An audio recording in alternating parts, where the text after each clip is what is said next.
Okay, class 11th आप लोगों के लिए नोट्स अवेलेबल है चैप्टर सेकंड के। बड़े शॉर्ट नोट्स हैं, आप इसे देखिए, ध्यान से समझिए। Form of business organisation.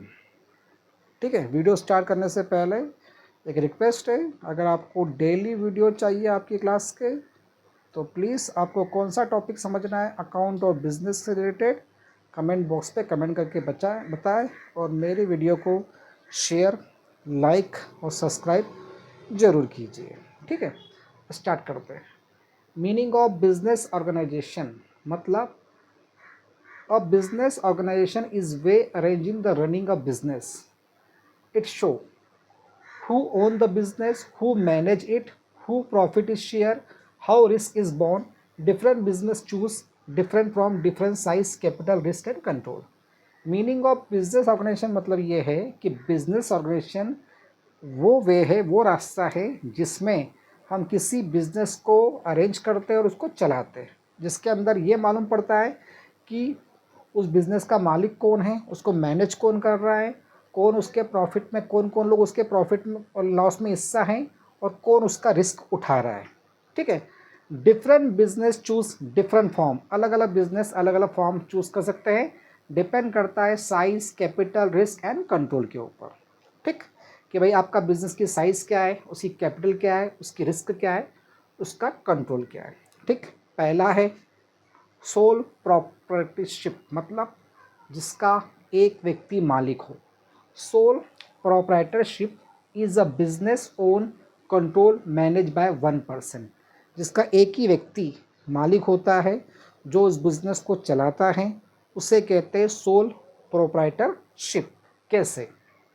जैसे सिंगल ऑनर, एक ही आदमी उसका ऑनर हो, easy to start and close, उसको स्टार्ट करना बंद करना काफ़ी आसान होता है, सारा प्रॉफिट उसी व्यक्ति को मिलता है, ऑनर को, जो मालिक होता है, ऑनर ही सभी लॉस को उठाता है, उसकी लायबिलिटी अनलिमिटेड होती है और नो सेपरेट लीगल एंटिटी मतलब कोई भी उसको अलग से कोई बिजनेस स्टार्ट करने के लिए कोई अलग से कानूनी कार्रवाई नहीं करनी पड़ती।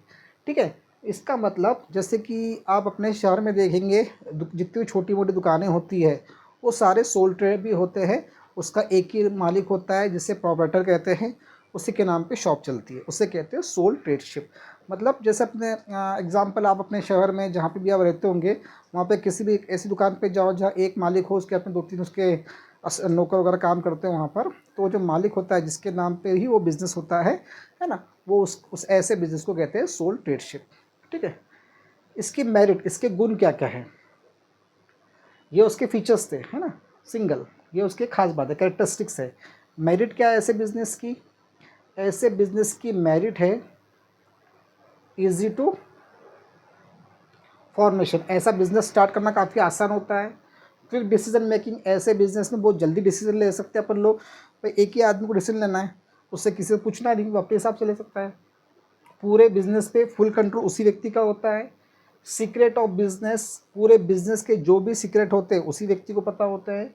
And direct motivate from profit, और उसको सारे प्रॉफिट में हिस्सा उसी का होता है, तो वो खुद को ही मोटिवेट करता है कि जितना अच्छा काम करेगा उतना पैसा कमाएगा। ऐसे बिजनेस की लिमिटेशंस क्या है, क्या कमियाँ क्या है? ऐसे बिजनेस के अंदर कैपिटल लिमिटेड होती है, इनके पास पैसा बहुत कम होता है। अनलिमिटेड लाइबिलिटी, लिमिटेड कैपिटल मतलब पैसा बड़ा कम होता है उनके पास, जितना वो एक आदमी ला सकता है उतना ही लाता है। अनलिमिटेड लाइबिलिटी मगर जितनी भी लाइबिलिटी है, मतलब जितना भी नुकसान कुछ भी होना है सब कुछ उसी को उठाना है। लिमिटेड लाइफ ऑफ बिजनेस, ऐसा बिजनेस ज़्यादा देर तक चलता नहीं है, उसकी लाइफ इनलिमिटेड होती है। अगर उसका बेटा उसको चला रहा है तो ठीक है, नहीं तो वो व्यक्ति के बाद वो बिज़नेस अधिकतर बंद हो जाते हैं। लिमिटेड मैनेजर एबिलिटी, और एक ही व्यक्ति के पास वो जितना अच्छे से उसको मैनेज कर पाए उतना ठीक है, नहीं तो एक ही व्यक्ति के पास पूरा मैनेजमेंट होता है ना, तो उसकी एक लिमिटेड होती है, एक आदमी कितना अच्छे से काम कर सकता है उसके ऊपर डिपेंड करता है। सुटेबल फॉर, ऐसा बिजनेस किसके सुटेबल है? स्मॉल शॉप, छोटे दुकानों के लिए, जैसे ब्यूटी पार्लर हो गया, टेलर हो गया, स्मॉल ट्रेडर हो गया, इनके लिए। अगला आता है जॉइंट हिंदू फैमिली बिजनेस। ये बिजनेस क्या होता है? देखो, this business is own and run by member of Hindu undivided family and govern by Hindu law. ऐसा बिजनेस को एक हिंदू अनडिवाइडेड फैमिली, मतलब एक जॉइंट फैमिली जिस बिजनेस को चलाती है उसे कहते हैं हिंदू अनडिवाइडेड फैमिली बिजनेस। ठीक है, वो उसके मालिक होते हैं और सरकार के द्वारा वो हिंदू लॉ एक है, उसके अकॉर्डिंग वो इस तरह का बिज़नेस आप चला सकते हो अपने घर पे या अपने बिज़नेस को। मतलब हिंदू अनडिवाइडेड फैमिली जो एक संयुक्त परिवार होता है, उनका जो बिज़नेस होता है जिसके अंदर घर का जो सबसे बड़ा व्यक्ति होता है उसे कर्ता कहते हैं, वही पूरे बिज़नेस को चलाता है और इसको आगे बढ़ाता है। ऐसे को कहते हैं हिंदू अनडिवाइडेड फैमिली, और कानून के द्वारा वो हिंदू लॉ के अकॉर्डिंग वो बिज़नेस बना होना चाहिए। ऐसे बिज़नेस के फीचर्स क्या है? पहला फीचर्स, मेंबर बाय बर्थ, मतलब जिस बच्चे का जन्म उस परिवार में हो गया वो अपने आप उसका मेंबर बन जाता है, उसका जन्म होते ही उसका मेंबर बन जाता है। कंट्रोल बाय कर्ता, कर्ता परिवार का सबसे बड़ा सदस्य होता है जो बिजनेस की सारी डिसीजन वही लेता है, ठीक है, वो जो परिवार का सबसे हेड मुखिया कहलाता है, पूरा बिजनेस वो कंट्रोल करता है। कर्ता is the head of the family, कर्ता फैमिली का हेड होता है।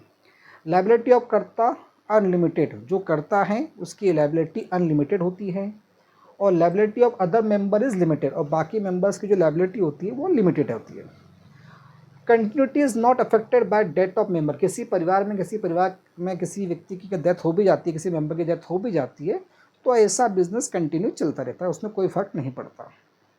ऐसे बिजनेस के मेरिट और डीमेरिट। मेरिट क्या है? मतलब उसके मेरिट का मतलब होता है गुण। इफेक्टिव कंट्रोल बाय कर्ता, कर्ता ऐसे बिजनेस को काफ़ी इफेक्टिवली कंट्रोल करता है। ये ऐसा बिजनेस, कंटिन्यूटी ऑफ बिजनेस, ऐसा बिजनेस कंटिन्यू चलता रहता है। लिमिटेड लायबिलिटी ऑफ मेंबर्स, जो परिवार के सदस्य होते हैं उनकी लायबिलिटी लिमिटेड होती है, और सारी लायबिलिटी किसकी होती है? कर्ता की, तो परिवार के बाकी सदस्यों की लायबिलिटी लिमिटेड है। Increase loyalty due to the family relation, और इसके अंदर परिवार का आपस में एक दूसरे के प्रति प्यार मोहब्बत में एक सम्मान बढ़ता है, रिलेशन अच्छा होता है। ऐसे बिजनेस की कमियां क्या है? लिमिटेड रिसोर्सेज, और परिवार के पास जितने रिसोर्सेज होगा उसी का वो लोग यूज़ कर पाएंगे। पॉसिबिलिटी ऑफ कन्फ्लिक्ट, मतलब परिवार में भेदभाव होने के चांसेस या मतभेद होने के चांसेस होते हैं। कर्ता हैज़ टू मच पावर, कर्ता के पास बहुत ज़्यादा पावर रहती है। Only Hindu family can form it, ऐसे बिजनेस सिर्फ हिंदू फैमिली ही बना सकती है, उसके अलावा दूसरे धर्म के लोग ऐसा बिजनेस नहीं करते। अगला है पार्टनरशिप। क्या है? Partnership. A partnership is a business own by two or more person who agree to share profit and run by the business together. मतलब पार्टनरशिप दो या दो से ज़्यादा व्यक्ति मिलके एक बिजनेस करने के लिए तैयार होते हैं, दोनों अपना अपना पैसा लाते हैं, दोनों मिलके बिजनेस को चलाते हैं, ऐसे बिजनेस को कहते हैं partnership. According to Indian partnership act 1932, अपने देश में इंडियन पार्टनरशिप बिजनेस के लिए एक कानून बना है, उसे कहते हैं इंडियन पार्टनरशिप एक्ट 1932। इसके हिसाब से डेफिनेशन क्या है? Partnership is the relation between person who have agree to share profit of the business and carry on by all or any one of the acting of all. मतलब या तो कुछ लोग उसको चलाते हैं या सभी लोग उसको चलाते हैं, सभी लोग मिलके ऐसा बिजनेस आपस में एक ऐसा बिजनेस तैयार करते हैं, मिलके चलाते हैं, या उसमें से कुछ लोग चलाते हैं, उसे कहते हैं पार्टनरशिप। उसके लिए वो प्रॉफिट एंड लॉस शेयर को क्या बोलते हैं, उसको एग्री हो जाते हैं आपस में बांटने के लिए। ऐसे बिजनेस की खासियत क्या है? कम से कम दो मेंबर होना चाहिए, प्रॉफिट वो लोग आपस में बांटेंगे, एग्रीमेंट बिटवीन पार्टनर्स के बीच में एक एग्रीमेंट हुआ रहता है, म्यूचुअल एजेंसी, मतलब कि आपस में एक दूसरे पे ट्रस्ट होके भरोसा करके काम करते हैं, इनकी दो जितने पार्टनर होते हैं उनकी लायबिलिटी काफ़ी अनलिमिटेड होती है। नो सेपरेट लीगल एंटिटी, इसके लिए कानून कोई अलग से मतलब स्पेशल आपको लाइसेंस लेने की ज़रूरत नहीं है। टाइप्स ऑफ पार्टनर, पार्टनर कौन कौन से होते हैं? एक्टिव पार्टनर, जो बिजनेस के अंदर हिस्सा लेते हैं, ऐसे पार्टनर होते हैं जो बिजनेस के अंदर पार्ट करते हैं। स्लीपिंग पार्टनर, ये सिर्फ पैसा इन्वेस्ट करते हैं मगर बिजनेस को मैनेज नहीं करते, मतलब उसके अंदर काम वगैरह नहीं करते, सिर्फ पैसा लगाते हैं। Nominal partner, land only name, ऐसा पार्टनर जो सिर्फ अपना नाम दे देता है, जैसे अमिताभ बच्चन ने कोई पैसा नहीं लाया ना ही किसी काम में, बस अपना नाम दे दिया कि हाँ इस फर्म का मैं पार्टनर हूँ, तो अपने आप वो बिजनेस क्या हो जाएगा, उनके नाम से ही ऊपर आ जाएगा, उसे कहते हैं nominal partner. Partner by estoppel, behave like a partner become a liable, मतलब वो ऐसा बिहेव करता है कि वो पार्टनर है पर एक्चुअल में वो पार्टनर नहीं है, सिर्फ लोगों को दिखाने के लिए। माइनर पार्टनर, ये वो होता है जिसकी उम्र 18 साल से कम होती है, उसे कहते हैं माइनर पार्टनर। मेरिट क्या है ऐसे बिजनेस की? खास बात क्या, गुण क्या है? मेरिट का मतलब होता है गुण। मोर कैपिटल, इनके पास ज़्यादा पैसा आता है बिजनेस में। बेटर डिसीजन मेकिंग, ऐसे बिजनेस आपस में बहुत अच्छे डिसीजन ले सकते हैं बिजनेस के। शेयर रिस्क, ऐसे बिजनेस में ये आपस में रिस्क को क्या करते हैं, शेयर करते हैं। और बैलेंस ऑफ स्किल, मतलब इसके अंदर सबके पास, सभी पार्टनर्स के पास कुछ ना कुछ खास गुण होते हैं तो उसके वो बेनिफिट उठा सकते हैं। इजी फॉर्मेशन, और ऐसा बिजनेस स्टार्ट करना काफ़ी आसान होता है। ऐसे बिजनेस की लिमिटेशंस क्या हैं? अनलिमिटेड लाइबिलिटी, भाई सभी पार्टनर्स की लाइबिलिटी अनलिमिटेड होती है इसमें। पॉसिबल टू डिस्प्यूट, पार्टनर्स के बीच में मतभेद होने के चांसेस होते हैं। Limited resources compare to company, company के मुकाबले इनके पास रिसोर्सेज कम होते हैं। लैक ऑफ कंटिन्यूटी, इनका बिजनेस की लंबे समय तक चले या टिके थोड़ा मुश्किल चांस होता है। और transfer of interest is difficult, और कोई पार्टनर छोड़ के जाता है तो नया पार्टनर लाने के लिए या वो अपना शेयर किसी को देने के लिए बाकी सब पार्टनर से सहमति लेनी पड़ती है तो ही कर सकता है। टाइप्स ऑफ पार्टनरशिप, कौन कौन सी पार्टनरशिप होती है? On the basis of duration, मतलब कुछ समय के लिए कोई कॉन्टैक्ट मिला अपने को, उस कॉन्टैक्ट के लिए अपने वो पार्टनरशिप की, कॉन्टैक्ट खत्म, पार्टनरशिप। तो no fix time, can be end any time by notice, notice देख के वो होता है। मतलब पार्टनरशिप एट विल, मतलब क्या, भाई मेरी इच्छा थी हमने पार्टनरशिप की, जब हमारी इच्छा नहीं हुई हमने पार्टनरशिप बंद कर दी। ठीक है, ये स्पेशल प्रोजेक्ट के लिए, स्पेशल टेंडर के लिए कोई काम मिलता है, ठेका मिलता है, उसके लिए लोग ऐसे पार्टनरशिप कर लेते हैं। On the basis of liability, है ना। पार्टनरशिप एट विल मतलब कोई फिक्स टाइम नहीं, जब चाहे नोटिस देके पार्टनरशिप खत्म कर देंगे। पार्टनरशिप, पर्टिकुलर पार्टनरशिप मतलब पर्टिकुलर एक किसी बिजनेस के लिए, एक पर्टिकुलर के लिए, वो प्रोजेक्ट के लिए वो पार्टनरशिप करते हैं। On the basis of liability, general partnership, all partner have, ऐसे पार्टनरशिप में सभी पार्टनर्स की लायबिलिटी अनलिमिटेड होती है। और लिमिटेड पार्टनरशिप में इसमें कुछ पार्टनर की लायबिलिटी अनलिमिटेड होती है और कुछ की लिमिटेड होती है। अगला टॉपिक है अपना कोऑपरेटिव सोसाइटीज़। ये क्या है? ये cooperative society is a voluntary association of person who come together and protect their economic interest. मतलब कोऑपरेटिव सोसाइटी इस तरह का बिजनेस है जिसमें कुछ लोग, जो सामान्य तरह के लोग होते हैं, वो लोग अपने फ़ायदे के लिए, अपने बिजनेस चलाने के लिए, अपने काम को लेकर के लिए, ताकि सबको रोज़गार भी मिले और सभी को सस्ता सामान, अच्छी क्वालिटी का सामान मिले, तो ऐसे मिलके लोग एक संस्था तैयार करते हैं, उससे कहते हैं कोऑपरेटिव सोसाइटीज़। इसका मेन आइडिया क्या है? It work on principle of mutual help, मतलब एक दूसरे की मदद करना। भाई ना वो व्यक्ति बिजनेस खोल सकता है, ना मैं खोल सकता हूँ, ना वो खोल सकता है, तो सब लोग मिलकर एक सोसाइटी तैयार कर लेते हैं, मेंबर्स बन जाते हैं, अपना अपना अपना पैसा उसमें डालते हैं, और वो इसी से सरकार की मदद से ऐसा बिजनेस चलाते हैं। जैसे कि राशन की दुकानें वगैरह सब, पेट्रोल पंप, राशन की दुकानें, इस तरह के जो भी बिज़नेस होते हैं वो ये लोग चलाते हैं। फीचर्स क्या है इसके? वॉलंटरी मेंबरशिप, इसके जो मेंबर्स होते हैं वो वॉलंटरी, अपनी मर्जी हो तो मेंबर बनते हैं, नहीं बनते तो नहीं बनते। सेपरेट लीगल एंटिटी, ऐसे के लिए सरकार से एक अलग से कानून पारित है, अलग से उसके नियम कानून होते हैं। इसमें डेमोक्रेटिक कंट्रोल होता है, मतलब इसके अंदर जो मेंबर्स होते हैं उनके चुनाव होते हैं, और चुनाव होने के बाद उनको चुना जाता है। सर्विस मोटिव, ऐसे बिजनेस का क्या होता है? सर्विस मोटिव, वो बिजनेस के अंदर मतलब सर्विस, लोगों को सर्विस देना काम करते हैं, और इनकी लायबिलिटी काफ़ी लिमिटेड होती है। रजिस्ट्रेशन ऑफ कंपलसरी, ऐसे बिजनेस को रजिस्ट्रेशन करना काफ़ी कंपलसरी है।